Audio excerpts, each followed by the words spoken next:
Գույներ եւ ինչ էր եղել բանը։ Ինչ էր եղել, որ տեսանք, որ Շմայր Հայաստանի ներկայացուցիչները մուտքի մոտ ձեզ Ձեր հետ շփումը, եթե վիճաբանություն եք համարում, ապա կարող ենք համարել վիճաբանություն։ Չէ, մեր հետ չէր, ընդդիմադիր որոշ անդամների հետ էր։ Ոչ, որևէ վեճ տեղի չի ունեցել, եւ եթե դուք նայել եք ձայնագրությունը, ապա տեսած կլինեք, որ չկա ոչ։ Կա հարց եւ տրվել է պատասխանը, այսքան է։ Եվ դուք ակտիվորեն այս օրերին ձեր Facebook-յան էջում առանձին կտորներ եք հրապարակում քննչական կոմիտեի մոնտաժված ձայնագրությունից, կարծես արդեն դատավճիռ է կայացված հարուցված քրեական վարույթի վերաբերյալ, նման տպավորություն ենք ստանում։ Դա ձեր տպավորությունն է։ Եթե դուք որպես ահաբեկիչ եք ներկայացնում, մի բան, որը դեռևս գոնե դատարանով ապացուցված չի։ Կներեք, կանխված ահաբեկչական ակտը, կարծում եմ, պետք է դատապարտվի ոչ միայն մեր կողմից, այլ նաև ձեր կողմից եւ մեր լրագրող գործընկերների կողմից, ընդդիմության կողմից եւ մենք ցավոք դա չենք տեսնում։ Ընդդիմադիր թույլ տվեք ավարտել։ Չենք տեսնում մեր ընդդիմադիր գործընկերների կողմից եւ շատ հաճախ նաեւ մենք չենք տեսնում նաեւ մեր լրագրող գործընկերների կողմից։ Նախաքննությունը ավարտված չէ եւ դուք Կա ձայնագրություն,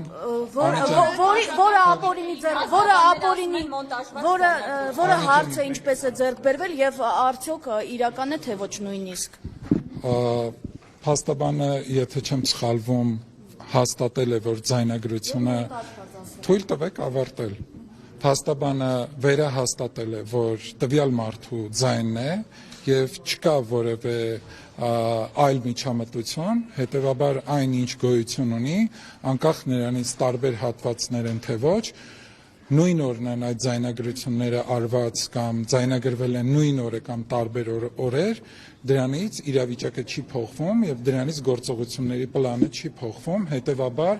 այն ինչ մեզ հայտնի է, դա դատապարտելի է եւ որևէ դեպքում չպետք է թույլ տալ հոկտեմբերի 27-ը կրկնվի կամ հոկտեմբերի 27-ից ավելի վատ իրադարձությունների ականատես մենք մեր օրերում լինենք եւ այն ինչ կանխվել է, կարծում եմ շատ կարևոր է մեր պետության անկախության, մեր պետության ինքնիշխանության, մեր պետության ազատության համար։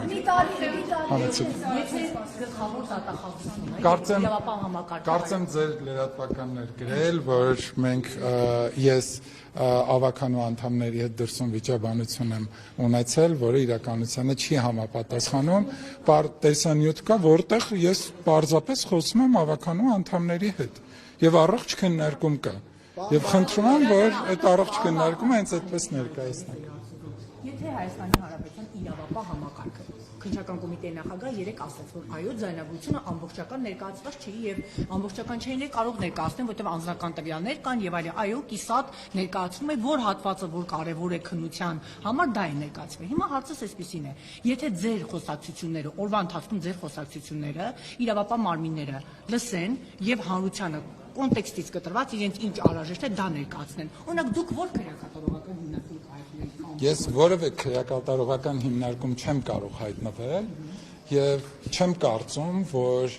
դրանք համեմատության եզրեր ունեն իրար հետ։ Առավել եւս ձեզ ժամանակին բռնության մեջ էին մեղադրում ուղիղ։ Անի ջան, ով մեղադրում էր, հաջորդ օրը զրպարտության համար ներողությունը խնդրել, բայց ցավոք էլի որոշ լրատվականներ փորձեցին միայն մի կողմը ներկայացնել։ Դա այլևս այդ թեման փակ է եւ դրանք շահարկելը կարծում եմ ոչ բարոյական է։ Հետեւաբար թույլ տվեք շարունակել ձեր հարցի պատասխանը ամբողջությամբ տամ եւ խնդրեմ մեր գործընկերներին թույլ տան ավարտեմ ձեր պատասխանը։ Որևէ կերպ դրանք համեմատելու եզրեր չեն եւ ես որևէ քրեակատարողական հիմնարկում կամ իմ ընկերները չեն կարող հայտնվել, որովհետեւ հիմա խոսքը գնում է ահաբեկչական ակտը կանխելու մասին եւ դուք հիմա որևէ խոսակցություն, օրինակ ես կարող եմ բարևել որևէ մեկին կամ մի մարդու մասին խոսելիս ասեմ ընկեր ջան եւ այդ ընկեր ջանը դուք համեմատում եք ահաբեկչական գործողությունների պլանի հետ։ Մեր ներքին ոչ չի կարող այդպես լինել, որովհետև մենք նման խոսակցություններ չենք ունենում, որովհետև նպատակ չկա նման խոսակցությունների, հետևաբար չկա նման։ 16 թվականին Պարոն Աջապայինը երբ որ Սասնա ծռերը գրավեցին ՊՊՑ գունդը, Նիկոլ Փաշինյանը այդ գործողություններին օրինակ չէր որակում ահաբեկչություն, չնայած որ այդ ժամանակ իշխանությունը նման որակում էր տալիս։ Եվ դա ըստ էության արդեն կայացած փաստ էր, հա, հարձակում էր տեղի ունեցել, սպանվեցին ոստիկաններ։ Ես կարծում եմ, որ 2016 թվականի իրադարձությունների մասին գուցե դուք ամբողջական տեղեկություններ չունեք, եւ հետեւաբար այդ գործողությունները ես կարծում եմ, որ դրանք կազմակերպված գործողություններ են եղել, օրվա իշխանությունների կողմից կազմակերպված եւ ներքաշել են մարդկանց առանց իրենց իմացության որոշակի պրոցեսներ գեներացնելու եւ որոշակի արտաքին մարտահրավերներ, որոշակի արտաքին մարտահրավերներ կանխելու կամ դրանք երկարաձգելու համար։ Փաշինյանն էլ է դրա մի մաս եղել, առաջին ինքը մտավ ՊՊՑ գունդը, ավելի խորենացի փողոցում հենց ինքն էր գոռում իշխանափոխություն Ես այդ հարցին պատասխանեցի Անջան, համեցեք։ Վարդանյանը հանձնաժողովի նախագահ չմտավ, մի րոպե կարևոր բան է հայտարարել ժողովուրդ։ Դուք ասում եք, որ դա պրոցես էր կազմակերպված։ Այդ կազմակերպված պրոցեսի հատված եղել է Նիկոլ Փաշինյանը, արդյոք թե ոչ, որտեղ ինքը կասկածելի հանգամանքներում առաջինը հայտնվեց ՊՊՑ գնդում եւ Անջան լուրջ հարց տվեք, խնդրում եմ, որովհետեւ ձեր տված հարցը բան եք հայտարարել։ Ես էլ ասում եմ, եթե կազմակերպված էր, ապա Փաշինյանը դրա մի մաս էր, որտեղ ինքը առաջինը կասկածելի հանգամանքներում հայտնվել է ՊՊՑ-ի գնդում։ Հիմա Անջան, հիմա հարցը տվել եք, պատասխանեմ։ Խոսքը գնում է Սասնա ծռերի եւ այդ ժամանակվա իշխանությունների մասին եւ Նիկոլ Փաշինյանը որևէ պրոցեսից տեղյակ չէր կարող լինել, հետեւաբար Նիկոլ Փաշինյանը որևէ պրոցեսի մաս չի կազմել։ Ինքը բառացի ասել է անընդունելի է Սասնա ծռերին որակել ահաբեկիչ։ Այսինքն Բագրատ Սրբազանի այդ խումբը, այդ հեղաշրջման պլանը, այսպես ասած, բերեցին, գցեցին ընդդիմության գրպանացին, բայց այո, բառացի ասել են Նիկոլ Փաշինյանը։ Դուք համեմատում եք 2016-ը 2025-ի այն պրոցեսների հետ, ես կարծում եմ, որ 2025-ի Վազգեն Գալստանյանի կազմակերպած պրոցեսները պետք է համեմատվի եւ համեմատելի են 1999 թվականի հոկտեմբերի 27-ի հետ։ Բայց դուք ինչի եք Նարեկ ջան, հարցը տոնեք ինձ հարցում եք։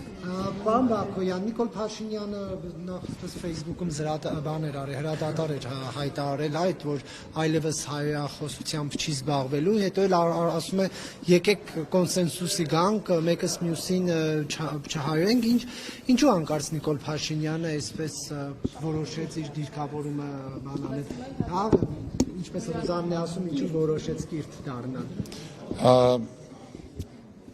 Թույլ տվեք չհամաձայնել ձեր տված ձևակերպման հետ, որովհետև վստահ եմ դուք շատ լավ գիտեք եւ վարչապետը կիրթ է եւ կիրթ ձևանալ կամ կիրթ դառնալ հնարավոր չէ տվյալ պահին եւ եթե մարդու ընտանիքին բարբերաբար կպնում են եւ դուք նաեւ որպես լրագրողներ դա չեք դատապարտում եւ ինչ որ պահի երբ հակառակը ինչ որ պահից սկսած մարդը այն դեպքում երբ իր ընտանիքին շարունակում են նորից վիրավորել հայոյախառն արտահայտություններով եւ դրան արձագանքում է եւ դուք սկսում եք քննադատել, ես կարծում եմ պետք է նայել, ես կարծում եմ, որ պետք է երկու կողմն ճիշտ ներկայացնել, երկու կողմը ճիշտ մատնավորել։ Մերի ջան, եկեղեցու մասին խոսք լինել չի կարող, որովհետև եկեղեցու մասին խոսք լինել չի կարող, որովհետև այս պրոցեսներ, որոնք տեղի են ունենում ոչ թե եկեղեցու հետ է, այլ եկեղեցական որոշակի գործիչների գործիչներով է պայմանավորված եւ եթե նախկին սրբազանը ահաբեկչական ակտ է ձեռնարկում եւ դա բացահայտվում է, կարծում եմ խնդիրը այլ տեղում է եւ ես կարծում եմ, որ Աստծո տանը ծառայող մարդիկ պետք է ծառայեն Աստծուն եւ որևէ այլ process-ով չզբաղվեն, առավել եւս չզբաղվեն ահաբեկչությամբ։ Բայց հենց նույն գլխավոր դատախազությունը 2023 թվականին, երբ որ Դանիել Իոնիսյանը պաշտոնական գրություն էր ուղարկի ասել էր, որ Միքայել Սրբազանը ռազմական հեղաշրջման մասին ահաբեկչական հայտարարություն է տածում, ասել էր արարքը հանցանք չէ։ Իսկ հիմա գլխավոր դատախազությունը առաջ է քաշում ոչ հիմնավոր մի փաստարկ, ասում է նոր լույսի ներքո հանցագործություն է։ Սա է Հայաստանի Հանրապետության արդարադատությունը։ Այսպես է քրեակատարողական հիմնարկներում Հայաստանի Հանրապետության արդարադատությունը առավել քան անկախ է եւ 2023 թվականից հետո էլ մի շարք հոգեվորական նախկինում Միքայել Սրբազանին Նիկոլ Փաշինյանի գրառումներն են արձանագրել։ Հենց խնդրում եմ թույլ տվեք ավարտել։ Խնդրում եմ, չէ, թույլ տվեք ավարտել։ 2023 թվականից հետո էլ արվել են մի շարք հայտարարություններ հենց հոգևոր գործիչների կողմից, որոնք հիմք են հանդիսացել այն process-ների, որոնք տեղի են ունեցել։ Պարոն Բակոյան, ձեզ չի մտահոգում, որ անընդհատ այս նմանատիպ գործերը նույն անունը հասակներ Մասիսմեքենյանին են, հա, անընդհատ մակագրվում այս գործերը, որը Հանրապետության կուսակցության նախկին անդամ է եղել։ Սա արդյոք այսպես արդեն որոշված չէ, որ միանգամից նա կալանք։ Նարեկ ջան, Հայաստանի Հանրապետությունում դատական համակարգը առավել քան անկախ է, առավել քան երբևէ անկախ է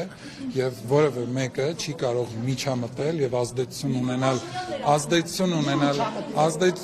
մի միջամտել Խնդրում եմ մի միջամտեք, որևէ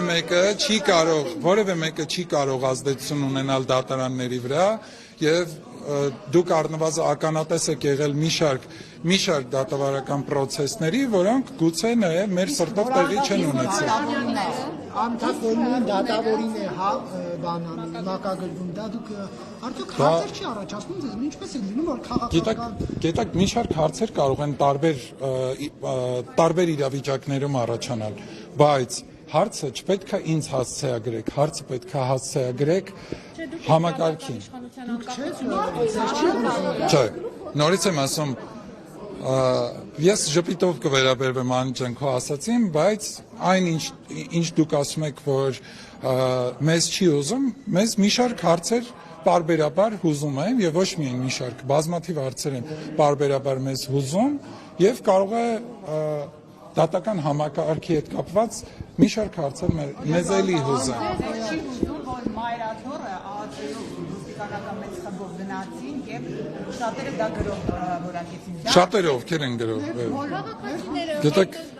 ինչպես եք դուք ներկայացնում, ես կարծում եմ, որ Հավելը ասում էր, որ Մոլի Նիկոլականներ էլ կային, ովքեր եկել էին պաշտպանելու եկեղեցին հարձակումից։ Ներեցեք, բայց ես Հայաստանի Հանրապետության քաղաքացիներին մոլի չեմ բնորոշի եւ հետեւաբար թույլ տվեք զերծ մնալ մեկնաբանություններից, բայց հարձակումը ինչպես է գնահատում այդ իրավիճակը։ Դուք կադրերը տեսել եք, Գիտեք, դուք հիմա նույն բառապաշարով եք խոսում, ինչ երեք Ռուսաստանի Դաշնության արտաքին գործերի նախարարն էր խոսում եւ տարօրինակ կապ եմ տեսնում դրա մեջ։ Համեցեք։ Սոցիոլոգիական հարցման տվյալներ, համաձայն որոնց եկեղեցին համարում է Հայաստանում հանրության շրջանառնաբարձր հեղինակությունը վայելող կառույց։ Քանի որ գործընկերներս եկեղեցու որոշ սպասավորների նկատմամբ իրականացվող քրեական հետապնդումը համարում են հարձակում, արշավ եւ այլն, մենք չենք համարում մի հարց այս համատեքստում, եթե եկեղեցին ամենաբարձր հեղինակությունն է վայելում, ինչու հանրությունը փողոցները չի փակել ի պաշտպանություն եկեղեցու եւ այսպես սպոնտան ինքնաբուխ շարժմամբ չի ստանձնել եկեղեցու եւ կոնկրետ հոգեվորականների պաշտպանությունը, ինչու են փողոցները այս անգամ դատարկ։ Նորից թույլ տվեք չհամաձայնել, որ որևէ հարձակում որևէ տեղի վրա, այդ թվում եկեղեցու վրա չկա, կա հարց, պայմանավորված մի շարք հոգեվորականներով, ովքեր հեղաշրջման կոչեր են արել, ովքեր պլանավորել են երկրում ահաբեկչական ակտ իրականացնել, խոսքը սրա մասին է եւ կան գործիչներ, ում աշխատանքը գնահատվում է ոչ պատշաճ եւ տրվել են հարցեր, այդ հարցերին չի տրվել որևէ պատասխան։ Պարոն Բաքոյան, ներողություն, իրավական այդ բարձր հերինակություն վայրող գործողությունները սրբապղծություններ մայրաթորի հետ։ Գիտեք, ես ուզում եմ այն քաղաքական գործիչներին, որոնք գոյություն չունեն, չմեկնաբանել։ Պարոն Բաքոյան, իրավական ներողություն, թույլ տվեք ես ավարտեմ իմ հարցի պատասխանը, չեմ ստացել։ Համեցեք։ Պարոն Բաքոյան, անդրադառնալով իմ հարցին, պարոն Բաքոյան, Ես այստեղ կուզեի անդրադառնալ իրավապահների աշխատանքներին եւ հույս ունեմ, որ այն քաղաքական գործիչները, ովքեր իրենց սպառել են եւ քաղաքական աղբամանում են վաղուց գտնվում եւ որոնք ժամանակին զբաղվել են կոռուպցիայով, իրենց նախարար եղած ժամանակ եւ ձեռք են բերել այնպիսի բնակարաններ, որոնց արժեքը միլիոնավոր դոլարների է հասնում եւ ցոփ ու շվայտ կյանք են վարում, ես կարծում եմ, որ այն մարմինները, որոնք մեր իշխանության ժամանակ անկախություն են ստացել, պարտավոր են զբաղվել նաեւ այս քաղաքական գործիչներով եւ այն ինչ իրենք ժամանակին խլել են ձեզանից յուրաքանչյուրից, մեզանից, Հայաստանի Հանրապետության քաղաքացիներից յուրաքանչյուրից, պետք է վերադարձնեն, կրկնում եմ, պետք է վերադարձնեն ժողովրդին պետությանը։ Փաշինյանի մեկ հրահանգով Սամվել Կարապետյանը ձերբակալվեց, այնուհետև կալանավորվեց, հիմա հեծն եք այստեղ խլելու հարցն եք քննարկելու ու խոսում եք արդարադատությունից։ Ընդամենը մեկ հրահանգով դուք ԲԴԽ նախագահ եք փոխում, ընդամենը մեկ SMS-ով, ինչի մասին է խոսքը։ Ինչ արդարություն։ Ես ձեզ օրինակներն եմ բերում, այս տիրույթումա ձեր արդարությունը։ Ձեր հարցը կձևակերպեք։ Ես ասում եմ, նշված օրինակների տիրույթում է ձեր արդարադատությունը։ Խնդրում եմ հարցը կոնկրետ Կոնկրետ ձևակերպում եմ։ ձևակերպեք։ Կոնկրետ ձևակերպում եմ հարցը։ Արդարադատությունը մեկ հաղորդագրությամբ եւ մեկ գրառմամբ Սամվել Կարապետյանին ձերբակալելով է դրսևորվում, հեծը նրանից մեկ հրահանգով խլելու փորձերով է դրսևորվում։ Դուք նորից իրականությանը չհամապատասխանող հարցադրում եք անում եւ էմոցիաները կամ խնդրում եմ բայեք հետո կարտահայտեք, բայց Ո՞րն է մի րոպե, ո՞րն է էմոցիան։ Ես ասում եմ ուղիղ գրառումներ են եղել։ Ո՞րն են։ Անջան հարցեք տվել։ Հարցեք տվել։ Հարցը չեք պատասխանում։ Դե պատասխանեք հարցին։ Անջան ես եմ որոշում պատասխանել թե չէ, սա մեկ։ Անջան կլինի, որ դուք հարցը տալուց հետո բարի լինեք լսել իմ պատասխանը։ Կլինի, որ դուք լսեք։ Բայց պատասխանեք։ Դուք նոր էմոցիաներից եք խոսում, հիմա ձեր էմոցիա։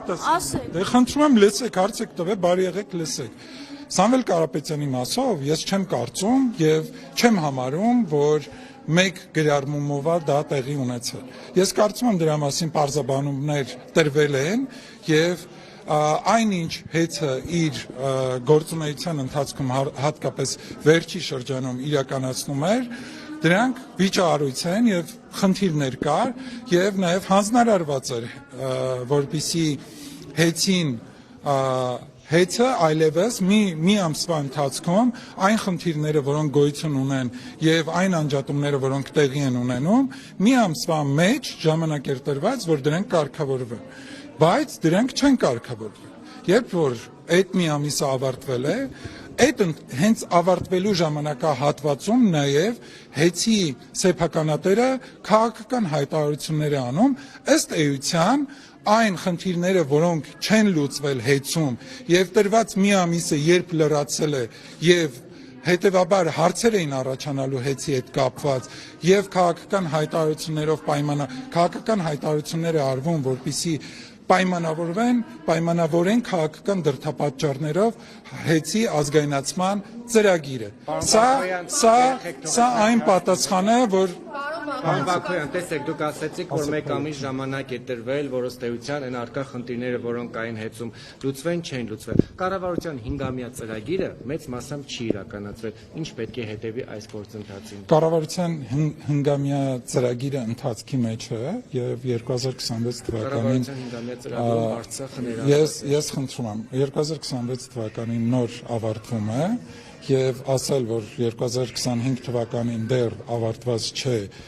կառավարության 5-ամյա ծրագիրը, կարծում եմ դեռ շուտ է։ Բայց Արցախը չկա։ Շուշիի հադրութի Կարծում եմ Լեռնային Ղարաբաղի մասով հարցերը դրանք ստացել են բավարար պատասխաններ եւ հիմա եթե որևէ այլ հարցեր ունեք, ապա խնդրեմ։ Դուք դատական եւ իրավական համակարգի անկախությունից եւ արդարությունից եք խոսում, նաեւ այստեղ մեր հնչեցրած հարցերին պատասխան ասում եք էմոցիոնալ է, չոր իրավական տերմինաբանությամբ եթե գնանք, Միքայել Սրբազանի վերաբերյալ քրեական գործը հարուցվել է հունիսի 17-ին, այդ ընթացքում նա չի ծանուցվել եւ միայն հունիսի 25-ին ազգային անվտանգության ծառայությունը տեղեկանալով, որ նա գտնվում է Վեհարանում, հարձակում են իրականացնում Վեհարանի վրա։ Հիմա սա է ձեր պատկերացրած եւ սա է իրականացնում Հայաստանի Հանրապետության դատական եւ իրավական համակարգը։ Եթե ես չեմ սխալվում, իրավապահները դրա նախորդող գիշերը եղել են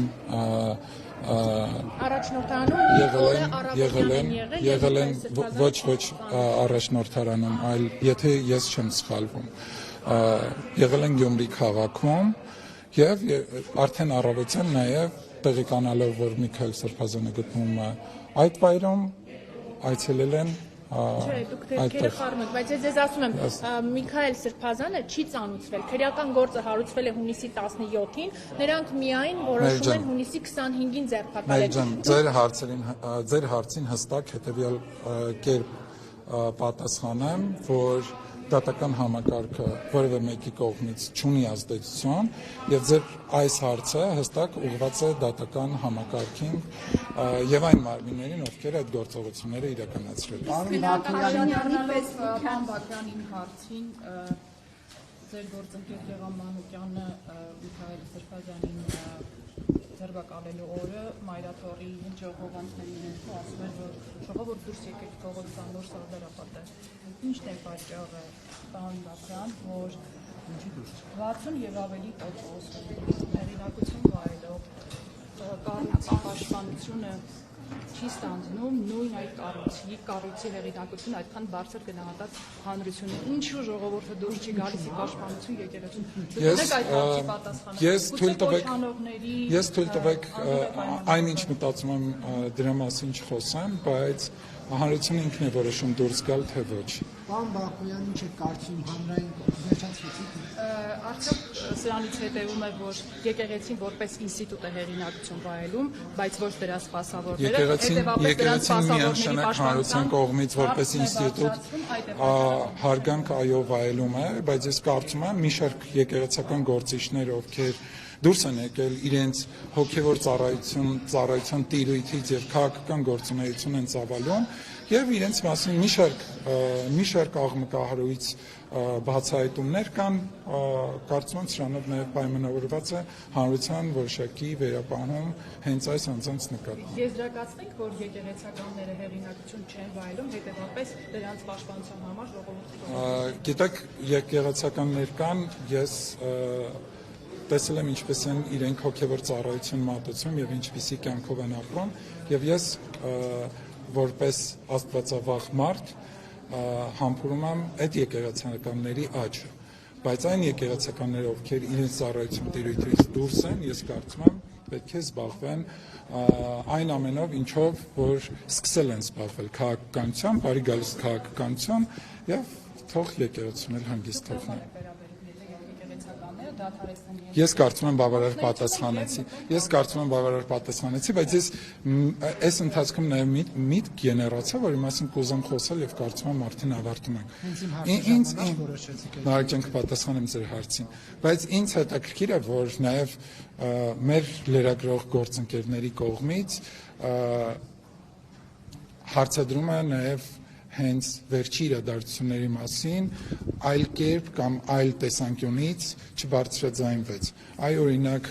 ինչպես կանխվեց նոր ահաբեկչությունը կամ արդյոք այդ ահաբեկչությունը, որ տեղի ունենար, ինչպիսի հետևանքներ կունենար։ Եվ ես այս հարցադրումները պարզապես Իշխանազավթան էս որերորդ գործն է, ինչ ճակատագիր են ստացել։ Գիտեք, էս որերորդ գործն է Նիկոլ Փաշինյանի օրոք, Բազեյանի գործը կա, իշխանազավթման հետ կապված, Տերևաթափի գործը կա,